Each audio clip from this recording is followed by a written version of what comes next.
Hello नमस्कार दोस्तों, स्वागत है आपका आपके यूट्यूब चैनल लर्न विद रजत में और मेरा नाम है रजत। दोस्तों, आज मैं लेकर आ चुका हूं आप सभी के लिए ग्राफ चैप्टर का पार्ट 5। इससे पहले मैंने 4 पार्ट ऑलरेडी अपलोड कर दिए हैं। आप चाहें तो उसको प्लेलिस्ट में जाकर एक एक करके देख सकते हैं। ये आपके UP triple S C PT exam के लिए रामबाण होने वाले हैं। आप अगर इन क्वेश्चंस को करके जाते हैं तो आपको लगभग इन्हीं पैटर्न्स पर क्वेश्चन देखने को मिल जाएंगे।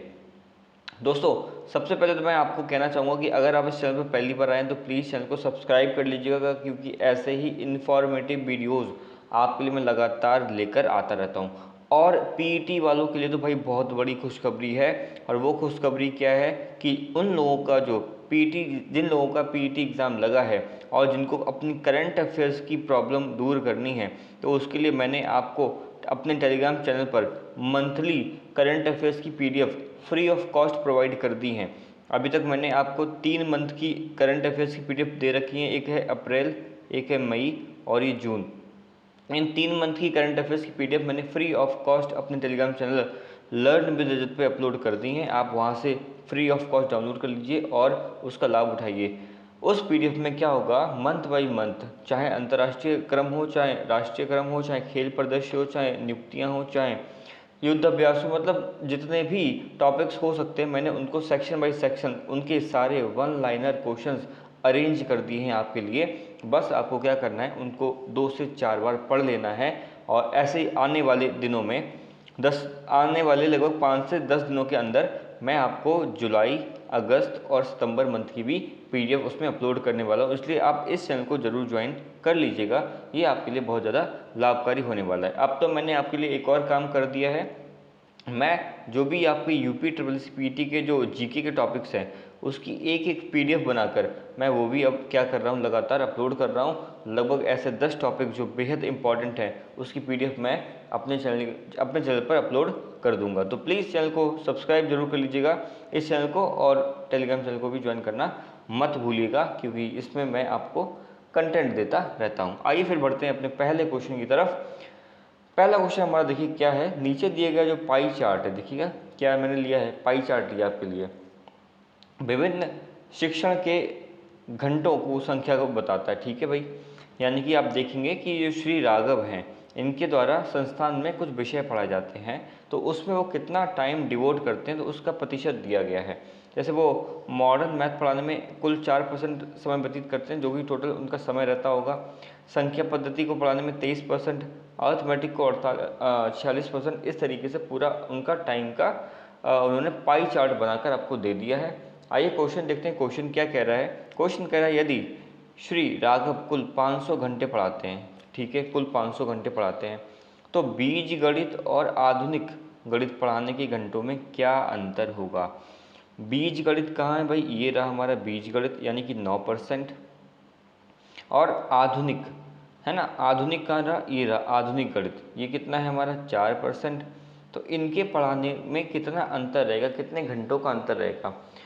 तो अगर हम प्रतिशत की बात करें तो कुल अंतर कितना आ रहा है, प्रतिशत की अगर हम बात करें तो कुल आ रहा है 5%। कितना प्रतिशत अंतर आ रहा है, 5%। आप ज़रा ध्यान से देखिए, कुल कितने घंटे पढ़ा रहे हैं, कुल वो पढ़ा रहे हैं 500 घंटे। या हम कह सकते हैं कि भाई 100% की वैल्यू हमें दे रखी है 500 घंटे, क्योंकि प्रतिशत में कोई भी चीज़ जो पूरी होती है वो 100% होती है। तो 100% की वैल्यू हमें दे रखी है 500, तो 1% की वैल्यू कितनी हो जाएगी, 1% की वैल्यू हो जाएगी हमारी 500/100। ठीक है, हमें निकालनी है क्या, 5% की वैल्यू, क्योंकि यही हमसे पूछा गया है कि इन दोनों को पढ़ाने में जो समय का अंतर आ रहा है वो क्या होगा। तो 5% की वैल्यू क्या हो जाएगी, इंटू कर देंगे 5 का, क्योंकि 1% की वैल्यू इतनी होगी तो 5% की इंटू कर देंगे 5 का, ये कट जाएगा। यानी कुल हमारा आंसर कितना आ जाएगा, कुल हमारा आंसर आ जाएगा 25 घंटे। कितना आंसर आ जाएगा हमारा, 25 घंटे। यानी ऑप्शन नंबर सी यहाँ पर सही होने वाला है। ऑप्शन नंबर सी जो है वो सही होने वाला है। देखिए, अगर आपको इसकी पीडीएफ चाहिए तो आप प्लीज़ इस वीडियो के नीचे कमेंट में मुझे बता दीजिएगा। अगर मुझे ऐसे 10 कमेंट मिल जाते हैं जिनको ये पीडीएफ चाहिए, तो मैं ये भी पीडीएफ जो है अपने टेलीग्राम चैनल पर फ्री ऑफ कॉस्ट अपलोड कर दूंगा। आप उसको दोबारा से प्रैक्टिस में हेल्प ले सकते हैं, ठीक है। तो आसानी से हमने ये पहला क्वेश्चन कर लिया बिना किसी डाउट, समस्या, दिक्कत के, ठीक है। आप एक काम और कर सकते हो, उसमें पहले 9% निकालते 500 का, फिर 4% निकालते, फिर घटाते, वो थोड़ा लेंदी हो जाता, तो इसलिए मैंने क्या किया, आसान तरीके से आपको अच्छे मेथड से बता दिया। आइए अगला क्वेश्चन पढ़ लेते हैं कि श्री राघव जियोमेट्री माफ़ कीजिएगा जियोमेट्री को 36 घंटे में पढ़ाते हैं, ठीक है। यदि अनुपात पढ़ाने में, अनुपात कहाँ पे है, यानी रेशियो, अच्छा रेशियो इसमें नहीं है, रेशियो अलग से है, चलिए ठीक है, रेशियो अलग से है, रेशियो इसमें नहीं है। तो ज्योमेट्री वो कितने घंटे में पढ़ाते हैं, ज्योमेट्री को 36 घंटे दें। जरा देखिएगा 6% की वैल्यू आपको दे दी कितनी, 36, तो 1% की वैल्यू कितनी हो जाएगी, वो हो जाएगी आपकी 36/6, यानी कि कुल हो गई 6, ठीक है। 6% की वैल्यू 36 है तो 1% की वैल्यू 6 हो गई। आगे क्वेश्चन तो पढ़ लेते हैं भाई। यदि अनुपात पढ़ाने में लगने वाला जो घंटे हैं वो अंक गणित में लगने वाले घंटे का 1/4 भाग हैं, तो अनुपात का विषय पढ़ाने के लिए वह कितना घंटे का समय देंगे। यानी कि जो अनुपात पढ़ाने में उनका जो समय लग रहा है वो अंक गणित जो पढ़ा रहे हैं, है ना, अंक गणित कहाँ पे दिया गया भाई, अंक गणित ये रहा 46%। तो अंक गणित जितने घंटे में पढ़ाते हैं उसका 1/4 समय लगता है। तो जरा देख लेते हैं भाई अंक गणित पढ़ाने में उनको कितना समय लगता है। तो 1% की वैल्यू 6 निकल के आई है, तो 46% की वैल्यू कितनी होगी, वो होगी 46 × 6, ठीक है। इतना समय आएगा, इसको कैलकुलेट अभी नहीं करेंगे, हमें तो केवल निकालना है कि जो अनुपात पढ़ाने में कितना समय लगेगा। तो ये जो समय लग रहा है, ये समय लग रहा है हमारा किसको पढ़ाने में, अंक गणित पढ़ाने में, तो इसका 1/4 समय लग रहा है रेशियो को पढ़ाने में, तो हमने इसका 1/4 कर दिया। बस इसको सॉल्व कर लीजिए, 2 दूना 4, 2 तिया 6, ठीक है, 2 दूना 4, 2 तिया 6, ये कितना होगा, 3 3 9, 3 दूनी 6, कुल 69 घंटे लगने वाले हैं अनुपात को पढ़ाने में। ऑप्शन नंबर सी हमारा यहाँ पे करेक्ट हो जाएगा। ये क्वेश्चन उम्मीद है आपको समझ में आ गया होगा। क्या दिया है, ज्योमेट्री को पढ़ाने का समय दे दिया गया है, यानी कि 6% की वैल्यू आपको 36 दे दी, तो 1% की वैल्यू यहाँ पे 6 आ गई, ठीक है। क्वेश्चन कह रहा है कि रेशियो को पढ़ाने में जो समय लगता है वो अंक गणित को पढ़ाने के समय का 1/4 है, तो हमने अंक गणित के समय निकाल दिया, वो हो जाएगा हमारा 46 × 6, इसका बस 1/4 कर दिया, हमारा आंसर आ गया। तो बहुत आसानी से क्वेश्चन लग जाते हैं अगर आप कॉन्सेप्ट को पकड़ लेते हैं। मैंने आपको ऑलरेडी बता रखा कि अगर आपने परसेंटेज, है ना, परसेंटेज और एवरेज, परसेंटेज और एवरेज इनको मजबूत कर लिया तो आपके ग्राफ के क्वेश्चंस अच्छे से होने वाले हैं। और इन दोनों की प्लेलिस्ट मैंने अपने यूट्यूब चैनल पर बना रखी है, तो आप उन प्लेलिस्ट को फॉलो कर लीजिए, आपके सारे क्वेश्चन जो हैं वो हो जाएंगे इसके बाद से। आइए अगला क्वेश्चन देखते हैं। यदि आंकड़ों का प्रस्तुतिकरण तथा, अच्छा आंकड़ों का प्रस्तुतिकरण ये कोई एक टॉपिक है, आंकड़ों का प्रस्तुतिकरण ये रहा, कितना प्रतिशत है डेटा, वो है 8%, ठीक है। तथा आधुनिक गणित, आधुनिक गणित यानी हमें मॉडर्न मैथ, ठीक है, 4%, संयुक्त रूप से 96 घंटे के लिए पढ़ाए गए हैं। यानी इन दोनों को मिला दें, यानी कि 8% और 4%, यानी कि 12% की वैल्यू हमें कितनी दे रखी है, वो हमें दे रखी है कुल 96 घंटे, ठीक है। तो संख्या पद्धति यानी कि 23%, तथा ज्योमेट्री को कितने घंटे में पढ़ाया जाएगा। यानी हमसे पूछा है संख्या पद्धति और ज्योमेट्री, यानी कि हमसे पूछा है 23 और 6, यानी कि हमें 29% की वैल्यू निकालनी है। समझ रहे हैं आप, हमें 12% की वैल्यू 96 दे रखी है, 29% की वैल्यू निकालनी है। तो 12% की वैल्यू 96 है, तो 1% की वैल्यू कितनी होगी, वो होगी 96/12, यानी कि 12 × 8 = 96, है ना। 1% की वैल्यू कितनी होगी, 8 होगी। तो 29% की वैल्यू कितनी हो जाएगी, वो हो जाएगी हमारी 29 × 8, यानी कितना होगा 9 8 72, है ना, 9 8 72, 7 बचा, 8 दूनी 16, 16 और 7 कितना हो जाएगा 23, यानी कि 232 इसका सही आंसर हो जाएगा। यानी कि कुल 223 घंटे यहाँ पर लगेंगे ज्योमेट्री और संख्या पद्धति को पढ़ाने में। समझ रहे हैं। देखिए परसेंटेज का कितना खूबसूरत कॉन्सेप्ट यहाँ पे लग रहा है। 1% की वैल्यू निकालते हैं हम लोग और उसके बाद जो भी वैल्यू हमें चाहिए होती है हम उसको निकाल देते हैं। बढ़ते हैं अगले क्वेश्चन की तरफ। अगला क्वेश्चन क्या कह रहा है, बीजगणित और ज्योमेट्री को पढ़ाने में लगने वाले समय का अनुपात बताइए। देखिए अब यहाँ पे कौन सा कॉन्सेप्ट आ गया, रेशियो का कॉन्सेप्ट आ गया। तो कहीं कहीं आपको रेशियो के भी कॉन्सेप्ट देखने को मिल जाएंगे। परसेंटेज हो गया, रेशियो हो गया और एवरेज, ये तीनों टॉपिक बहुत ज़्यादा इंपॉर्टेंट हैं। परसेंटेज और एवरेज के मैंने वीडियोस की प्लेलिस्ट बना के रखी है आपके लिए, आप उनको देख सकते हैं।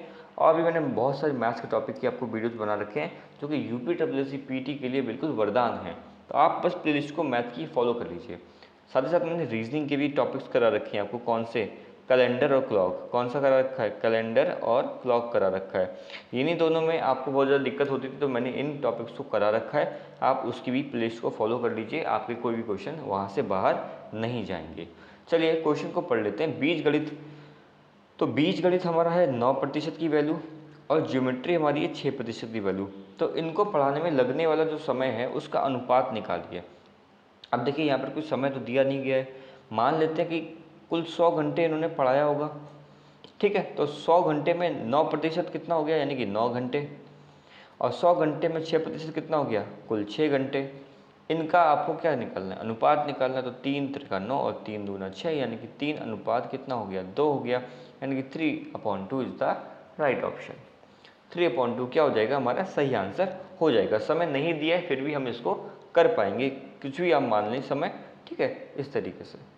नेक्स्ट क्वेश्चन देखिएगा, चार्ट में दर्शाए गए ज्योमेट्री के द्वारा बनाए गए कोण का मान बताइए। देखिए ज्योमेट्री का ये है सेक्शन, ये सेक्शन आपको नज़र आ रहा है। तो यहाँ पर ये कोण कितने डिग्री का बन रहा है, क्या पूछा आपसे, आपसे ये पूछा कि कोण कितने डिग्री का बन रहा है। ठीक है भाई, बता देते हैं कोण कितने डिग्री का बन रहा है।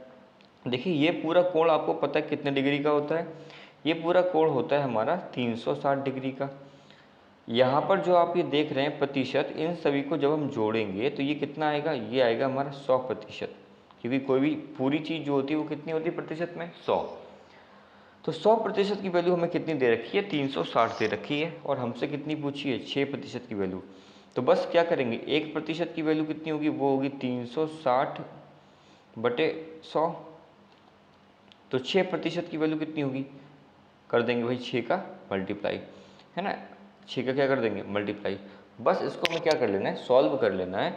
ये हमारा आ जाएगा 0 से 0 गया, ये आ गया हमारा 3.6 × 6, ठीक है। ये होगा 36 और 18 19 20 21 पॉइंट तक आते, यानी कि 21.6 हमारा सही आंसर हो जाएगा। यानी इतना डिग्री कोण पूछा है ना, तो क्या बोलेंगे 21.6 डिग्री का कोण बनेगा, कहाँ पर, ज्योमेट्री में, समझ रहे हैं। तो अब आपको अंकगणित का पूछे तो आप अंकगणित का निकाल देंगे, आपको संख्या पद्धति का पूछे संख्या पद्धति का निकाल देंगे, आपसे किसी का भी कोण पूछेगा तो आप कोण निकालने में सक्षम हो पाएंगे। उम्मीद है आपको ये जो क्वेश्चन था कैसे किया जाएगा, ये एक अच्छा क्वेश्चन था, मतलब मॉडरेट लेवल का क्वेश्चन था, और इस तरीके के क्वेश्चन आने की पूरी संभावना होती है, तो मैंने इसलिए इसको शामिल किया था। आइए बढ़ते हैं नेक्स्ट ग्राफ पर। मैं हर वीडियो में 2 ग्राफ लेता हूँ। मैंने पहला ग्राफ आपको कंप्लीट करा दिया, और अगर आपको पसंद आया तो प्लीज़ चैनल को सब्सक्राइब करना मत भूलिएगा, क्योंकि आपके सब्सक्राइब करने से, वीडियो को लाइक करने से मुझे मिलता है मोटिवेशन, और इस तरीके से मैं आपके लिए लगातार वीडियोस जो है वो लाता रहता हूँ। तो प्लीज़ चैनल को सब्सक्राइब करना मत भूलिएगा, और लाइक भी वीडियो को ज़रूर कर दीजिएगा। आइए पहले तो हम इस ग्राफ को समझ लेते हैं कि ये ग्राफ हमसे कहना क्या चाह रहा है। पिछले कुछ वर्षों में 3 कंपनियाँ X, Y, Z, ठीक है, 3 कंपनियाँ हैं, द्वारा कागज़ का उत्पादन किया जा रहा है, वो भी किस में, लाख टन में। किस में किया जा रहा है, लाख टन में, ठीक है। उसका हमें ग्राफ दिया गया, यानी 3 कंपनियां हैं X, Y, Z। देखिए X को दिखाया है ब्लू कलर से, Y को रेड और Z को ग्रीन कलर से दिखाया है। तो ग्राफ का अध्ययन करें और उन सवालों का जवाब दें जो अनुसरण करते हैं।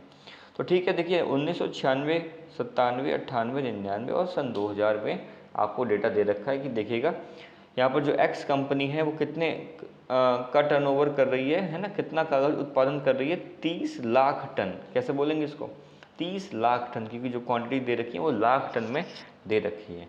आइए क्वेश्चन पर नज़र डालते हैं, क्वेश्चन क्या कहना चाह रहा है। क्वेश्चन कह रहा है कि 1998 में, यानी कि ये वाला एरिया, ठीक है, में कंपनी जेड, है ना, कौन सी कंपनी, जेड, जेड हमारा ग्रीन से रिप्रेजेंट करता है, के उत्पादन और 1996 और 1996 में कंपनी बाई के बीच का अंतर बताइए, यानी उन दोनों के उत्पादन के अंतर बताएंगे। तो ठीक है, यहाँ पे उत्पादन कितना हो रहा है, देखिए 40 से, ये ग्राफ ऊपर है लेकिन 50 से नीचे है, लगभग 40 और 50 के बीचों बीच में ही ग्राफ है, यानी कि यहाँ पर कितना उत्पादन हो रहा है, यहाँ पर उत्पादन हो रहा है लगभग 45 लाख टन का।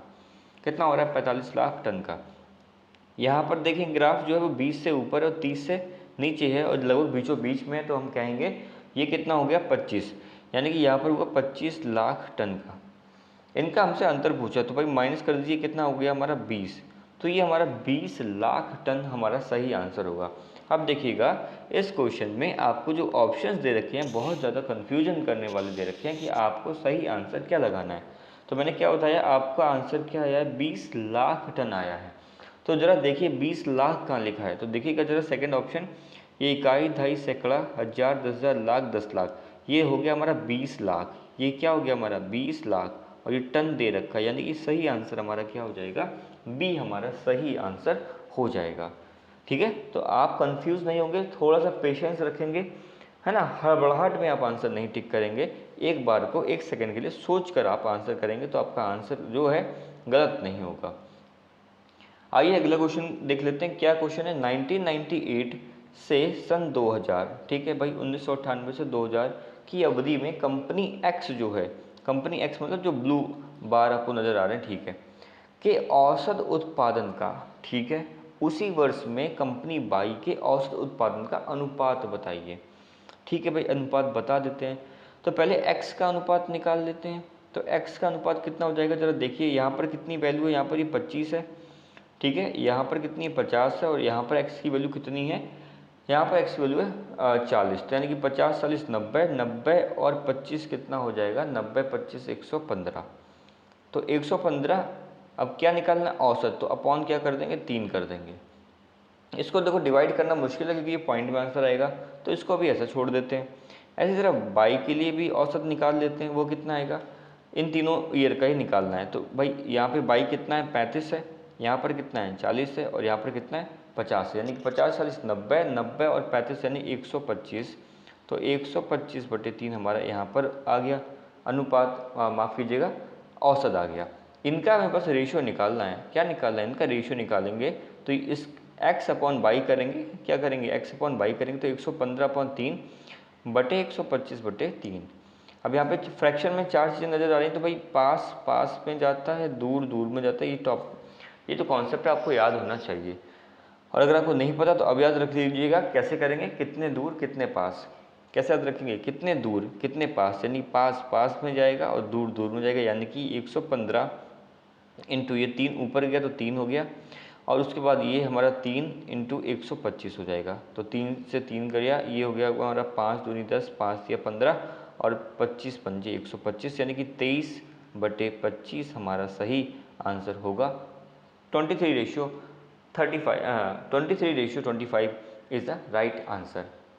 ठीक है, तो बस जैसा क्वेश्चन कह रहा है हम बस उसको उसके अकॉर्डिंग ही सॉल्व कर रहे हैं, और हम ज़्यादा दिमाग तो लगाते भी नहीं हैं। तो इस टाइप के आपको क्वेश्चन ज़रूर देखने को मिलेंगे आपके ग्राफ के क्वेश्चंस में, तो ज़रूर आप इनको प्रैक्टिस करके जाइएगा। और अगर आपको इसकी PDF चाहिए तो प्लीज़ कमेंट बॉक्स में मुझे इन्फॉर्म कर दीजिएगा। तो मुझे अगर 10 कमेंट मिल जाते हैं, मतलब अगर लोगों की डिमांड होगी तो मैं सप्लाई करूँगा। समझ रहे हैं ना, demand and supply concept. Economics आपने पढ़ रखी है ना, इकोनॉमिक्स अगर नहीं पढ़ी तो प्लीज़ उसको भी पढ़ लीजिएगा जल्दी से, क्योंकि वहाँ से भी आपके 5 नंबर के क्वेश्चन बनेंगे। बात करते हैं अगले क्वेश्चन की। क्वेश्चन क्या रहा है, 1999 में, यानी कि ये वाला, वर्ष 1996 की तुलना में कंपनी बाई के उत्पादन में कितने प्रतिशत की वृद्धि हुई। कह रहा है जो वर्ष 1999 है उसमें जो बाई कंपनी है वो वर्ष 1996 की बाई कंपनी के उत्पादन से कितने प्रतिशत अधिक हुआ है। तो उत्पादन में कितनी प्रतिशत की बढ़ोतरी हुई है। तो यहाँ पर उत्पादन हुआ है हमारा 40 लाख टन का, और यहाँ पर हमारा उत्पादन हुआ है कितना, हुआ है 25 लाख टन का। तो कितनी बढ़ोतरी हुई है, ये हुई है 15 लाख टन की। बस इसका प्रतिशत पूछा आपसे, तो आप कर देंगे 15/25 इंटू 100। इसको सॉल्व कर लीजिए, 25 चौका 100 और 15 चौका 60, यानी कि 60 हमारा सही आंसर हो गया। 60% हमारा क्या हो गया, सही आंसर हो गया। तो 60% की वृद्धि हुई 1996 से 1999 के बीच में। बढ़ते हैं अगले क्वेश्चन की तरफ। ये हमारा सेकंड लास्ट क्वेश्चन होने वाला है, और अभी तक आपने चैनल को सब्सक्राइब नहीं किया तो भाई क्या कर रहे हैं, प्लीज़ चैनल को सब्सक्राइब करके मुझे सपोर्ट करें और मुझे मोटिवेट करें, और वीडियो को लाइक भी ज़रूर करें। किस कंपनी का औसत उत्पादन 5 साल में अधिकतम था। बहुत ध्यान से सुनिएगा, ये जो 3 कंपनी आपको दे रखी हैं एक्स वाई जेड का औसत उत्पादन, ठीक है, इन तीनों का क्या निकालना है, हमें औसत उत्पादन निकालना और बताना है कि इनमें से सबसे ज़्यादा औसत उत्पादन किसका रहा। तो औसत उत्पादन के लिए क्या करेंगे भाई, सभी को हम पहले जोड़ेंगे, अपॉन कितना कर देंगे 1 2 3 4 5, यानी अपॉन कर देंगे 5। तो जरा यहाँ पे जोड़ लीजिए, ये 30 40 70 70 और 25 कितना 95 95 और ये 50 और 90 90, मतलब एक और 90 हो गया, तो 95 और ये कितना हो जाएगा 90, माफ़ कीजिएगा 90 और 95 है ना, इतने दो रहा 190, मैं कुछ गलती कर रहा हूँ, 1 मिनट की।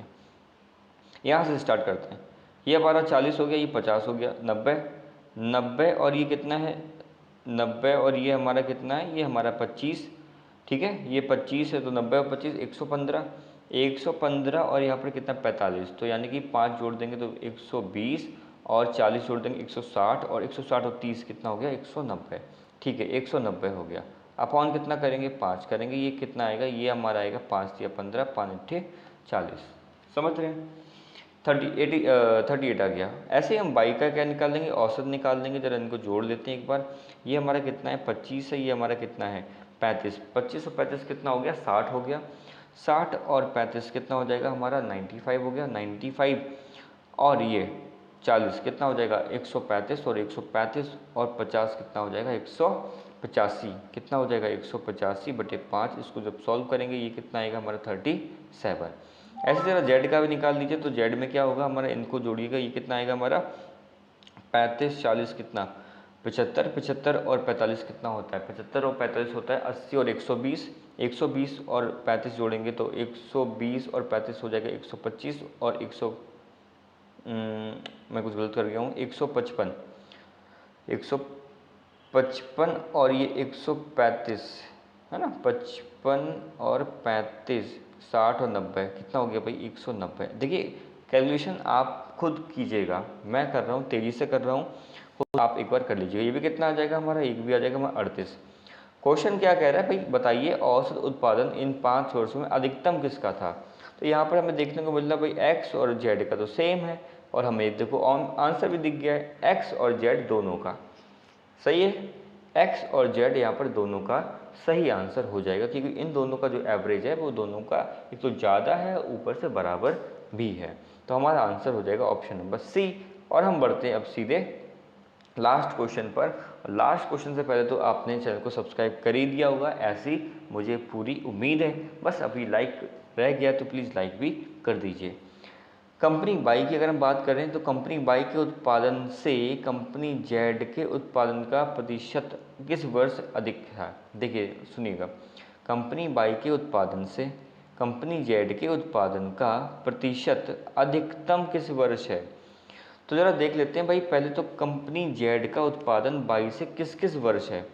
तो एक तो ज़रा देखिए जेड का उत्पादन बाई से यहाँ पर 1996 में है, एक 1997 में भी है और 1998 में भी है। बाकी का देखिए यहाँ पे ग्राफ नीचे जा रहा है, यहाँ भी ग्राफ नीचे जा रहा है, तो बस हमें चेक करना है कि प्रतिशत में अधिकतम किस में, ये देखिएगा ध्यान से, तो आपको प्रतिशत भी निकालना पड़ेगा। तो ज़रा यहाँ पर चेक करते हैं पहले 1996 में, तो यहाँ पर कितना है जेड की वैल्यू है 35 और यहाँ पर कितनी है 25, तो वृद्धि कितनी हुई है, वृद्धि हुई है हमारी 10 की वृद्धि हुई है किसके ऊपर 25 के ऊपर, इंटू करेंगे 100, ये आएगा 25 चौका 100, यानी कि कुल 40% की वृद्धि हुई है।